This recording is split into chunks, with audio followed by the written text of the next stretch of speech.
Bien, muchas gracias, Daina. Mi nombre es Yosaira Rodríguez y yo les continuaré hablando sobre la evaluación clínica. La evaluación clínica es el proceso o sucesión de pasos destinado a recabar y valorar la información necesaria para poder llegar a tomar decisiones racionales con respecto al sujeto o grupo que se estudia.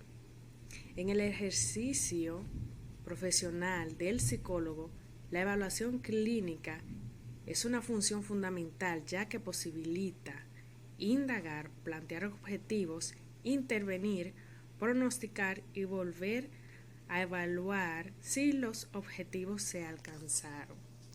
Los psicólogos clínicos aplican pruebas y otros instrumentos psicométricos para la detección, psicodiagnóstico, planeación de tratamiento e investigación en diferentes escenarios, tales como las clínicas de salud mental, que cuentan con el propósito de diagnósticos, tratamientos y ubicación residencial.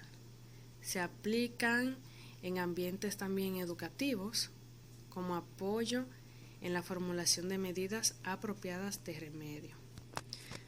También se emplean en entornos legales para ayudar a las autoridades en audiencias sobre demencia, decisiones de custodias, entre otras evaluaciones requeridas por la ley. Otras instituciones donde se aplican las pruebas son oficinas privadas, hospitales, escenarios forenses, entre otros. Una vez que se reconozca la necesidad de evaluación clínica, se establecen metas y se toman decisiones concernientes a los tipos de datos que se necesitan para alcanzarlas. Dichas metas tienen el objetivo de proporcionar una descripción precisa de las problemáticas del paciente para efectuar predicciones acerca de los resultados con o sin intervención. Dependiendo de la obtención del tipo de información requeridas, se hace necesario, en escenarios clínicos, se hace necesario una demanda de un estudio se hace necesario demanda un estudio de caso más minucioso, es decir, más profundo, dependiendo de la información que requiera el caso clínico. Los exámenes de estado mental. Estos son de particular importancia, ya que estos evalúan el estado intelectual, perceptual. Esto engloba lo que es la atención, la concentración, la memoria, la inteligencia y el juicio. También actividades psicomotriz y emocional de los pacientes por medio de entrevistas a profundidad e incluso entrevista y observación cuidadosa a familiares y personas que conozcan bien al individuo, también a través de cuestionarios de escala, de clasificación y procedimientos psicométricos relacionados. Luego de que se obtiene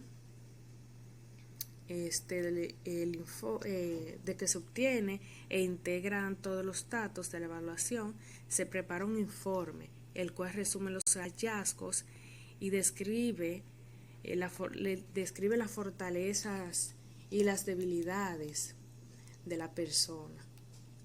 Además, en el informe se pueden formular hipótesis concerniente a la causación y emitir recomendaciones específicas que correspondan al tratamiento.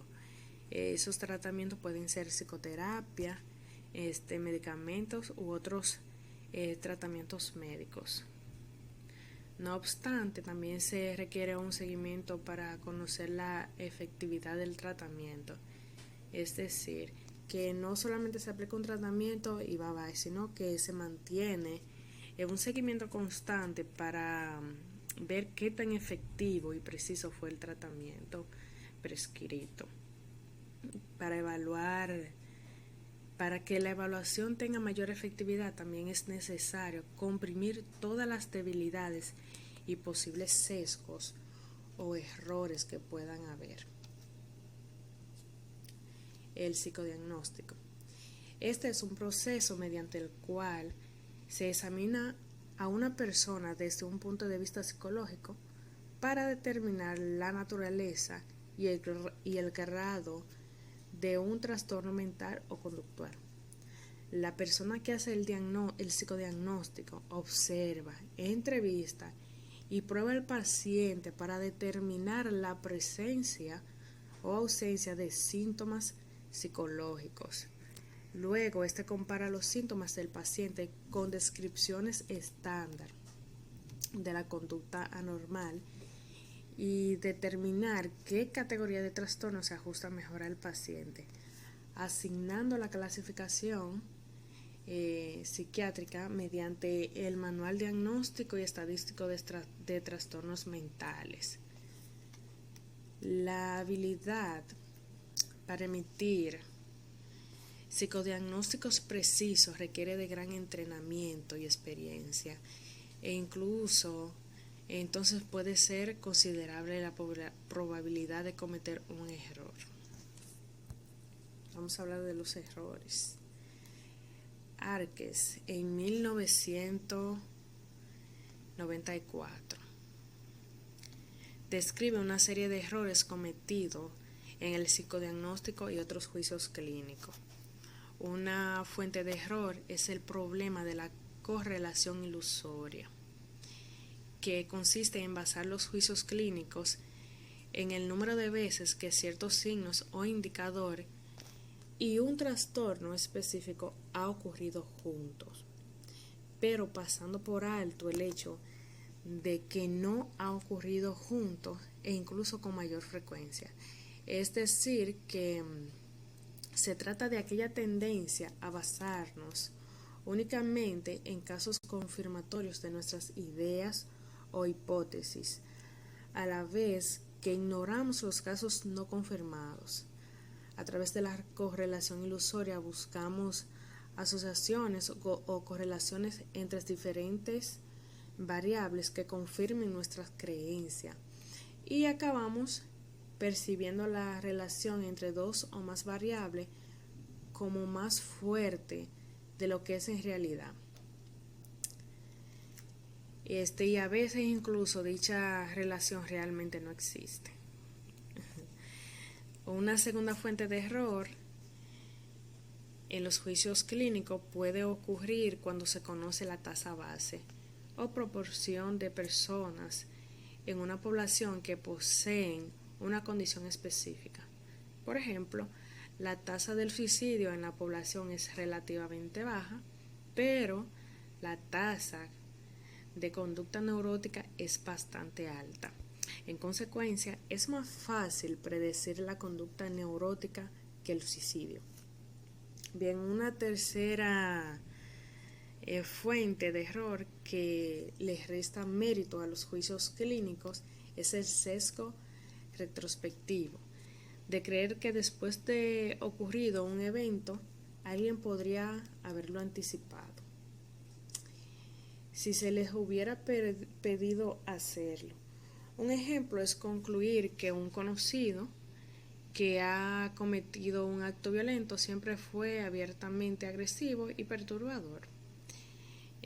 Una cuarta fuente de error que se me olvidó ponerla aquí, pero que la voy a mencionar, es la confianza excesiva en los juicios propios, a pesar de evidencia que lo contradiga. Bien, la conferencia de caso. Luego de completar un examen diagnóstico de una persona, se realiza una conferencia de caso clínico para explicar los resultados a los miembros de la familia y a otras personas que tienen el derecho de conocerlos, utilizando un lenguaje apropiado para el escucha, un lenguaje que ellos puedan interpretar, que puedan entender. Bien, hasta aquí mi explicación del tema. Les dejo con mi compañera. Muchas gracias. Buenas noches, compañeros y maestras. Mi nombre es Jenny Pérez y le voy a continuar con el tema. Otras áreas de aplicación de la evaluación de la personalidad. Durante la década pasada se observa una mayor demanda de servicio en otras 3 áreas, como es en el matrimonio y familia, en la salud y en los asuntos legales. Cada uno de estos ámbitos han atraído la atención de los psicólogos investigadores y de otros profesionales interesados en desarrollar instrumentos psicométricos para la investigación y la aplicación en esas áreas. En la evaluación de matrimonios y familia. Aquí nos indica que varios instrumentos psicométricos han demostrado ser útiles en la identificación, el diagnóstico y el pronóstico, que son concernientes a la problemática matrimonial y de familia, ya que estos disponen de una lista de verificación de escala, verificación de eventualidades y de otros instrumentos que sirven para el asesoramiento de prematrimonial y la posible solución a desacuerdos o problemas. Psicología de la salud. Esta ha sido definida como la contribución educativa, científica y profesional de la disciplina de la psicología en la promoción y el mantenimiento de salud, la prevención y el tratamiento de los enfermos y su diagnóstico. En la psicología legal, se interesa en los aspectos de la ley y en su cumplimiento, lo que indica que los psicólogos empleados en este contexto del cumplimiento de la ley poseen por lo general son clínicos y poseen una amplia gama de habilidades realizando varias tareas. Esto puede usar la prueba de cuestionario, el procedimiento de entrevista para ayudar a seleccionar el personal que se encargará de hacer cumplir dicha ley.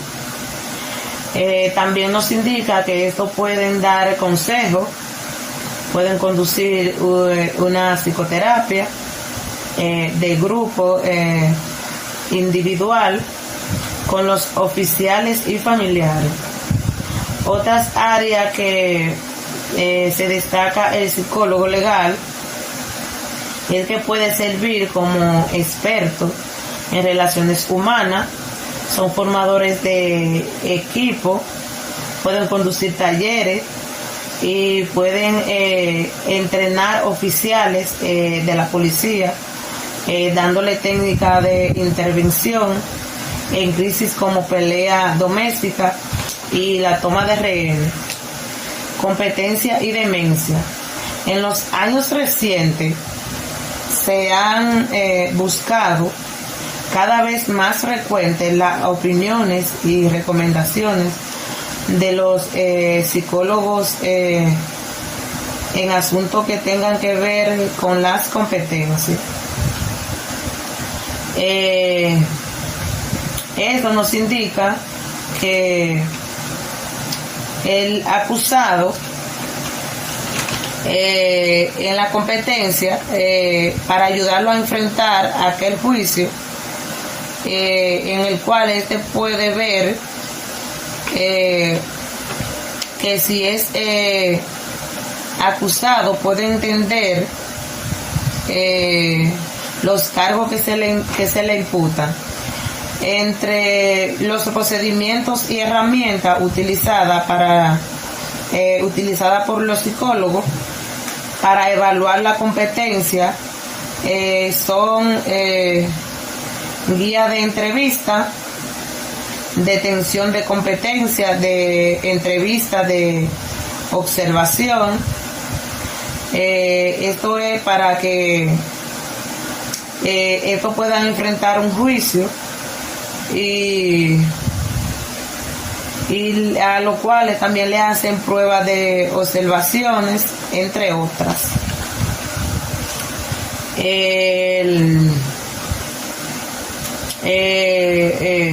sexo y violencia. Aquí nos indica con respecto a los delitos sexuales, el cuestionamiento de Clore sobre antecedentes sexuales para varones están diseñados para evaluar el tipo de fuerza de la conducta de la sexual, que es llamada anómala, que sirve de ayuda para el psicólogo forense.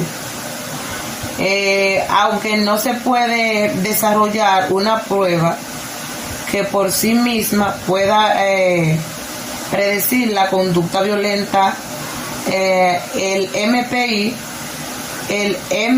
MPI puede contribuir a dar un pronóstico sobre un comportamiento peligroso o violento. Custodia de los hijos. Esta nos indica la evaluación para otorgar la custodia de los hijos. Pueden implicar una entrevista con los padres que se concentran en la crianza de los infantes. Además, esta nos indica que aquellas aplicaciones de prueba de inteligencia que se le aplica sobre la personalidad, esta es como un sistema inclusivo para evaluar los padres e hijos que son encargados. Esto lo hacen con la finalidad de saber de algún tipo de acoso o maltrato del niño en aquel sistema de la evaluación, que uniformemente lo hacen para otorgar alguna custodia de un hijo. Hasta aquí mi parte, lo voy a dejar con mi compañera Carmen, que continuará desglosándole la otra parte del tema.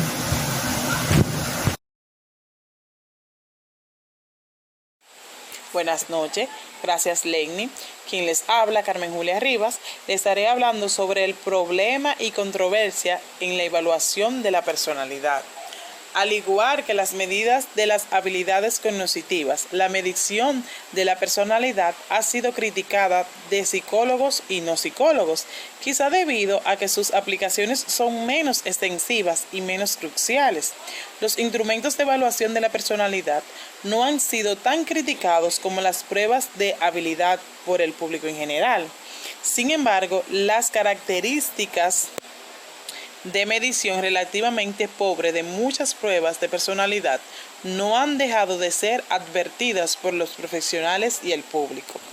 Algunos de los comentarios negativos más extremos en relación a esos instrumentos se encuentran en los libros de Way y Groves sobre las aplicaciones de las pruebas de la personalidad en los negocios y las industrias. Por supuesto, Way y Groves no fueron los primeros en encontrar defectos en los instrumentos de evaluación de la personalidad.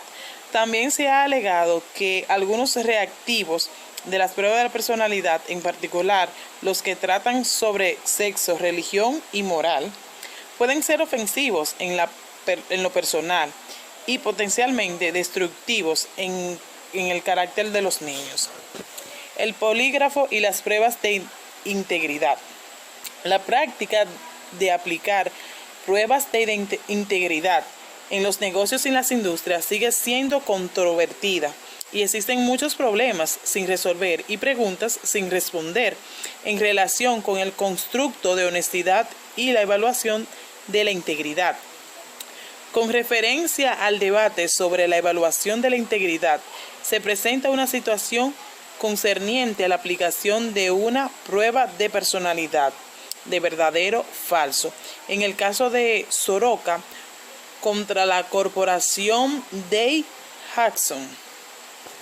Al apelar esa resolución ante la Suprema Corte de California, la Asociación Psicológica, la evaluación de la personalidad también cita en la legislación federal que trata con las prácticas justas para el empleo. Por ejemplo, en el Acta de Estadounidenses con Discapacidades, en 1990 se cuestionó el papel de los inventarios de personalidad y las técnicas proyectivas en el proceso de selección de empleos. Gestos étnicos y de género. Si bien en los años recientes ha sido relativamente poca la investigación sistemática sobre las calificaciones obtenidas en las pruebas de personalidad por diferentes grupos étnicos, de clase social o de nacionalidad, la investigación sobre el sesgo de género ha florecido. Predicción clínica y estadística. En contraste, el enfoque clínico o impresionista supone formular juicios intuitivos o conclusiones basadas en impresiones subjetivas, combinadas con una teoría de la personalidad. Aunque los estudios resumidos por Mir y Sykes dieron un apoyo impresionante a la conclusión de que los diagnósticos de la personalidad y las predicciones de conducta tienen mayor predicción cuando se emplean enfoques estadísticos que cuando se usa uno clínico. Lessing demostró que un clínico experto puede en ocasiones formular diagnósticos de gran predicción. El debate sobre la efectividad relativa de los enfoques clínicos y estadísticos hacia la evaluación de la personalidad ha disminuido, pero la investigación sobre el tema continúa. Enfoques ideográfico y nomotético. El enfoque monotético se basa firmemente en normas de grupo o promedios. Se buscan y administran leyes generales a la personalidad y a la conducta que pueden aplicarse todas las personas. En cambio, en el ideográfico, por lo contrario, sigue la comprensión individual de cada ser humano. Hasta aquí nuestra exposición.